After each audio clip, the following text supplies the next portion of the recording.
ఈడేమో పరక్రాలు చేసేది, అక్కడ పోయి చంద్రబాబు లోకేష్ కాళ్ళు పట్టుకునేది, బయటకు వచ్చే మిసాలు గడ్డాలు తిప్పుతుండేది. నీ బతుకు ఎంత నీచమైండేదంటే అంత నీచంగా ఉంది. నువ్వేమో బయటకు వచ్చి పెద్దిరెడ్డి మాత్రం మాట్లాడతావు, లోపలేమో నీచంగా నీ ప్రవర్తన ఉంటుంది. ఎవరికి ప్రజలకు తెలియదని నువ్వు ఆలోచన చేస్తాను.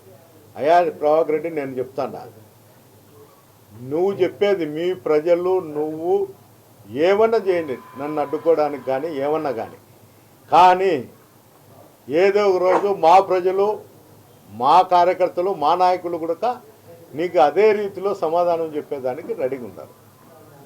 ఏమి చెప్పినా కూడా నేను తాడిపత్రికి వచ్చి తీరుతా, అక్కడ రాజకీయాలు చేస్తా.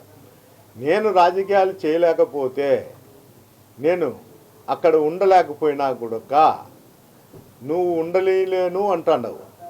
నువ్వు కూడా తాడిపత్రి బౌండరీ కూడా గీసుకోవాల్సి వస్తుంది.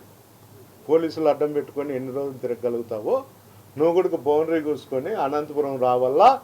నువ్వు కూడా ప్రతిరోజు నేను కూడా నీకు ఇల్లుంది, నాకు ఇల్లుంది, నేను కూడా మా తాడిపత్రి నియోజకవర్గంలో ఉన్నటువంటి ప్రజలు కూడా అనంతపురంకి వచ్చి నిన్ను అడ్డుకుంటారు. నీ చేతనైండేది నువ్వు చెయ్యి, నువ్వు చేతనైండేది నువ్వు చేసుకొని నా చేతనైంది చేస్తాను. నువ్వేందో నేను రాజకీయాలు చేస్తాడా, మా ప్రజలే నిన్ను అడ్డుకుంటాను, ఇవన్నీ ముండవోపి రాజకీయాలు చేయకు. నీ చేతనైతే నేను ఏ విధంగా నేను చెప్తానో నువ్వు కూడా అడుచావు. ఇప్పుడు గాడిదర్శినట్లు అడుచావు, ఈ వీడియో పోతానే. నీ నేచర్ అది. నేను భయపడేవాని కాదు. నీ శక్తి ఎంత నాకు తెలుసు, నా శక్తి కూడా నీకు తెలుసు.